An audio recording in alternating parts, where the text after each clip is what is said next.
Yo, welcome to Grappler News. It's time to ignite, and we're diving deep into the world of grappling tonight. And with your host, Steve Hamoen on the mic, and covering all things jiu-jitsu, let's take a hike.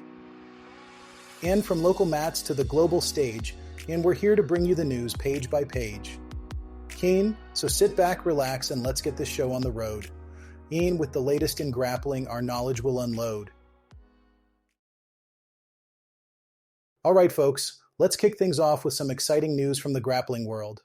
The legendary Rodolfo Vieira is making a grand return to Brazilian Jiu-Jitsu after a 4-year hiatus, and it's all going down at ADXC7.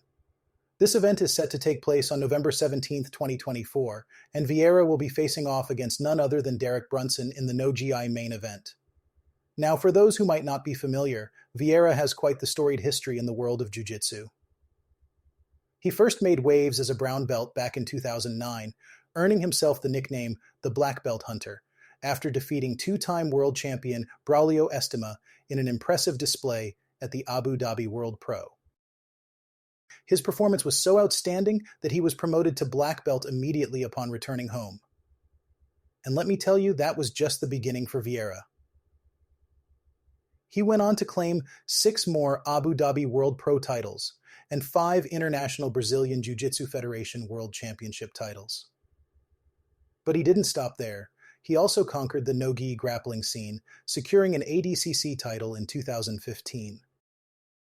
After reaching the pinnacle of Brazilian Jiu-Jitsu, Vieira decided to switch gears and transition into mixed martial arts, making his professional debut in 2017. He quickly made a name for himself, going 5-0 on the regional circuits before being signed by the Ultimate Fighting Championship. With his most recent submission victory at Ultimate Fighting Championship Vegas 88, his record stands at an impressive 10 wins and 2 losses, with 3 Performance of the Night bonuses highlighting his grappling prowess. However, Vieira hasn't competed in Brazilian Jiu-Jitsu since a submission loss to Kenan Duarte at Who's Number 15 in 2020. But now, the Abu Dhabi Extreme Championship has managed to lure him back to the mats. In the upcoming no-gi main event, Vieira will face UFC veteran Derek Brunson, who's known for his National Collegiate Athletic Association Division II wrestling skills. It's going to be a clash of titans, with both competitors aiming to stay off the bottom. Fans can expect a thrilling showdown, as Vieira's standing grappling and top game are put to the test against Brunson's wrestling expertise. The news of Vieira's return to Brazilian Jiu-Jitsu was announced by the Abu Dhabi Extreme Championship on their official Instagram account, creating quite the buzz in the grappling community. So mark your calendars for November 17th, as this is one event you won't want to miss. Let's dive into some electrifying news from the grappling scene, folks. We've got 2 elite grapplers, Cole Abate and Dante Leon, making waves as they both sign contracts with one championship. This is a massive move for the promotion, as Abate and Leon are among the best in the world, and their addition is sure to bolster one championship's already formidable submission grappling divisions. Now let's talk about why these signings are so significant. Dante Leon in particular is someone to keep your eyes on. He's fresh off a bronze medal in the absolute division at the 2024 Abu Dhabi Combat Club, where he managed to defeat 2 of this year's champions on his path to the podium. And get this, it's not his first time showing up big at the Abu Dhabi Combat Club. He also snagged a bronze in the under 77 kilogram division back in 2022. With such a track record, Leon is set to be a major threat across several weight classes in one championship. Cole Abate, on the other hand, might not have the same extensive record as Leon, but don't underestimate him. At nearly 10 years younger than Leon, Abate is just getting started. He was promoted to black belt a little over a year ago, but he's been a standout in the sport since his early teens. Imagine this. He won the Abu Dhabi Combat Club trials as a 16-year-old blue belt. In the years since, he's taken down several Abu Dhabi Combat Club veterans and cemented himself as one of the top prospects in the world. It'll be fascinating to see how he performs under the One Championship banner. The announcement of their signings was made by One Championship via their official Instagram account, sending ripples throughout the grappling community. With reigning champions like Mikey Musumeci and Cade Rotolo already in the mix, the potential matchups for Abate and Leon are nothing short of thrilling. The grappling divisions are heating up, and fans are eagerly anticipating the impact these two athletes will have in their new home. All right, grappling enthusiasts, let's dive into the buzz surrounding the 2024 Pan International Brazilian Jiu-Jitsu Federation Jiu-Jitsu No-Gi Championship. The event is currently underway, and it's already creating waves in the community. Held from November 1st to 3rd, this championship is one of the most anticipated events in the No-Gi calendar, and it's taking place at a time when the sport is drawing more attention than ever. This year's championship has been a hotbed of talent and competition, with numerous standout performances already. One of the most talked about matches so far has been between Logan Walker-Smith and Achilles Rocha. Rocha, known for his aggressive style and dominance on the mat, has been making headlines with his performance. In the brown belt finals, he faced off against Smith in a thrilling match that kept fans on the edge of their seats. Achilles Rocha's performance at the No-Gi Pans has been nothing short of spectacular, earning him praise for his relentless pace and submission attempts. He dominated his matches, showcasing his versatility and technical prowess. The grappling community is abuzz with discussions about his potential to rise through the ranks quickly, especially given his recent performances. But it's not just Rocha who's been making headlines. Valdir Araujo de Lima Jr. and Marcos Carracino also put on an impressive display, with their match capturing the attention of fans and analysts alike. The technical exchanges and strategic gameplay exhibited in their bout were a masterclass in no-gi grappling. Another match that's been stirring up conversations is the clash between Arthur N. Witherspoon and Athanasios Siamas. The intensity and high-level techniques displayed by both competitors have added to the excitement of this year's championship. These matches are testament to the evolving nature of no-gi jiu-jitsu, where athletes are constantly pushing the boundaries of what's possible on the mat.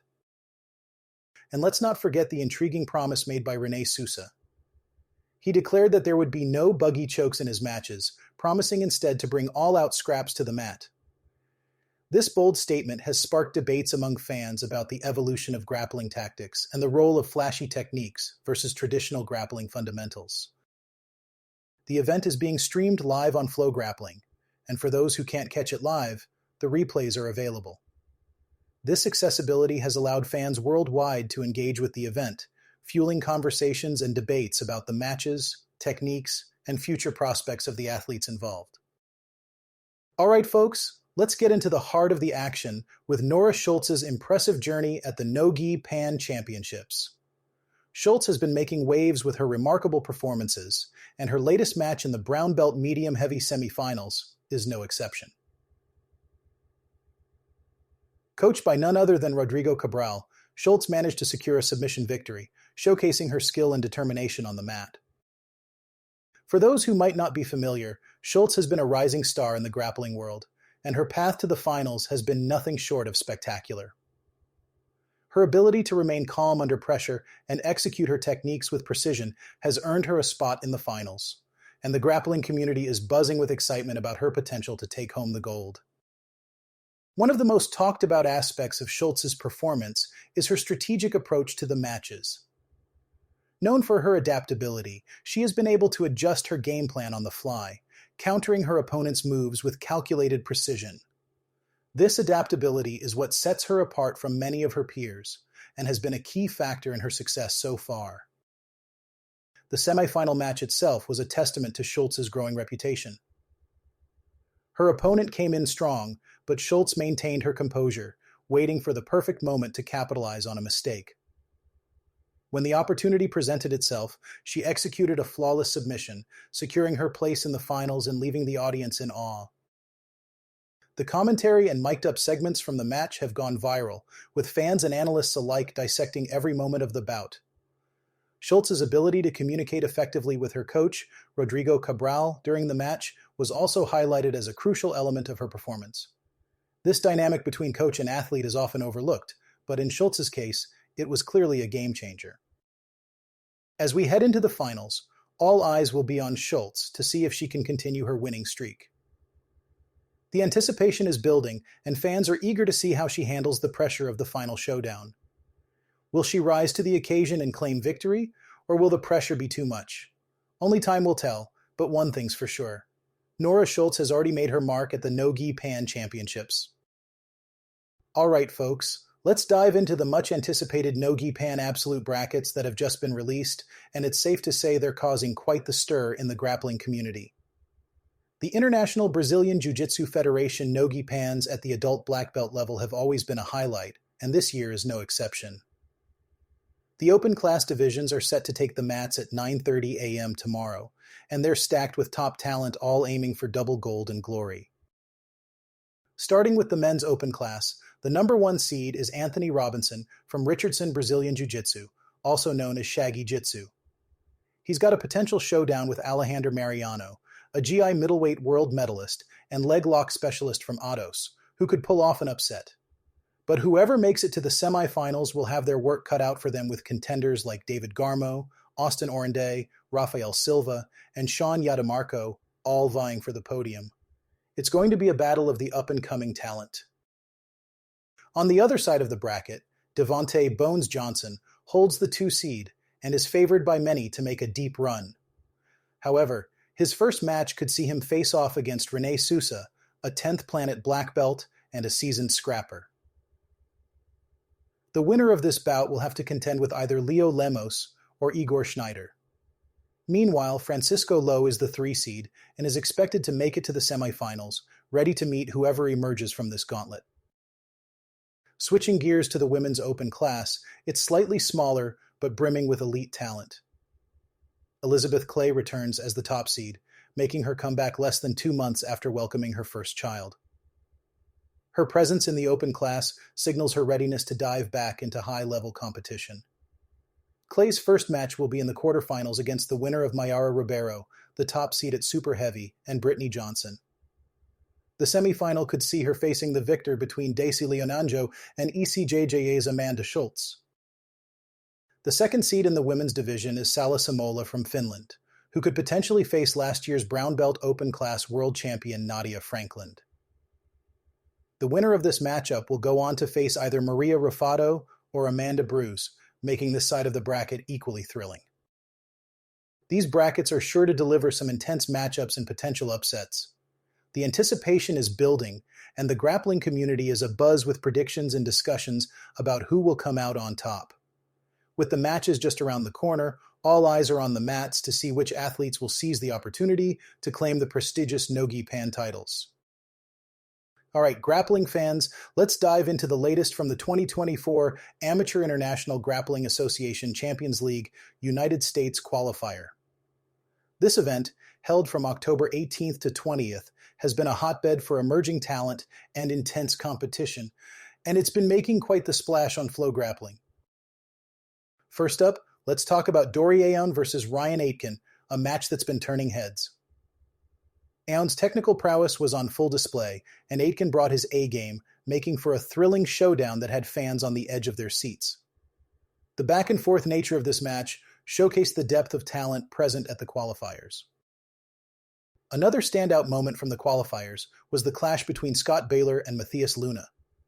This match was a testament to the strategic and tactical aspects of grappling, with both athletes demonstrating their ability to adapt and counter each other's moves. It's no wonder this bout has been a topic of discussion among fans and analysts alike. Elder Cruz versus Kevin Burbrich also deserves a mention. Cruz's performance was nothing short of dominant, as he showcased his grappling acumen and solidified his reputation as a force to be reckoned with. Burbrich, however, did not go down without a fight, adding to the excitement and intensity of the match. Let's not forget the match between Luke Martin and Kyle Chambers. This bout was a roller coaster of emotions, with both competitors pushing their limits and displaying incredible heart. The grappling community has been abuzz with discussions about this match, particularly focusing on Martin's tenacity and Chambers' technical skills. Ryan Aitken made another appearance in the qualifiers, this time against Anthony Polisano. This match was a perfect example of how unpredictable and thrilling grappling can be.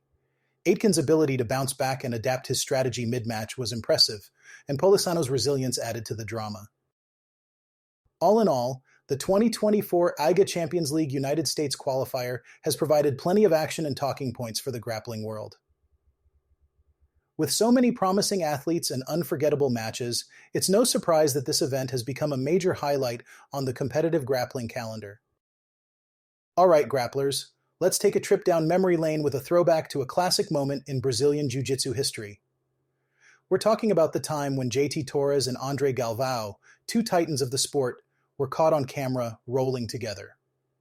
This footage is a real gem for fans and practitioners alike, as it offers a rare glimpse into the training sessions of these elite athletes. Both Torres and Galvao have reached the pinnacle of success in the grappling world, particularly under Abu Dhabi Combat Club rules. Andre Galvao, in particular, is renowned for his 5 International Brazilian Jiu-Jitsu Federation World Championship gold medals. While a GI world title has eluded JT Torres, he's no slouch either, having clinched an International Brazilian Jiu-Jitsu Federation No-Gi World Championship. Between the two of them, they've amassed over a dozen major International Brazilian Jiu-Jitsu Federation titles across both GI and No-Gi competitions. Interestingly, these two legends did not always train together. Andre Galvao founded Atos in 2008, while JT Torres was a brown belt under Team Lloyd Irvin at the time. Torres earned his black belt from Irvin in 2009 and continued to train with him until 2013, when a scandal led him to part ways with the team. That's when Torres, alongside Keenan Cornelius, made the pivotal move to Atos, where he began training under Galvao's tutelage. This decision proved to be career-defining for Torres. Under Galvao's guidance, he reached new heights, capturing his first Abu Dhabi Combat Club world title in 2017 in the under 77 kilogram division, and repeating the feat in 2019. Meanwhile, Galvao was busy defending his superfight title, setting the record for the most successful defenses until he was eventually defeated by Gordon Ryan in 2022. The footage of Torres and Galvao rolling together dates back to 2014, about a year after they began training together. Watching such high-level practitioners spar is not only educational, but also gives us insight into the dynamics between top competitors. Both are known for their exceptional passing and top pressure, so it's intriguing to see how they handle being on their backs against someone equally skilled. If you want to catch a glimpse of this legendary sparring session, you can find the full footage on JITS Magazine's official YouTube channel. It's an opportunity to learn from the best and see how these grappling icons refine their skills. Whether you're a seasoned practitioner or just a fan of the sport, this is a throwback you do not want to miss. And with that, we've reached the end of today's episode of Grappler News. Thanks for tuning in and joining me on this journey through the world of grappling. Before we go, here's a little jiu-jitsu joke to leave you with a smile. Why did the jiu-jitsu practitioner cross the road? To get to the other guard. Until next time, keep rolling and stay safe on the mats.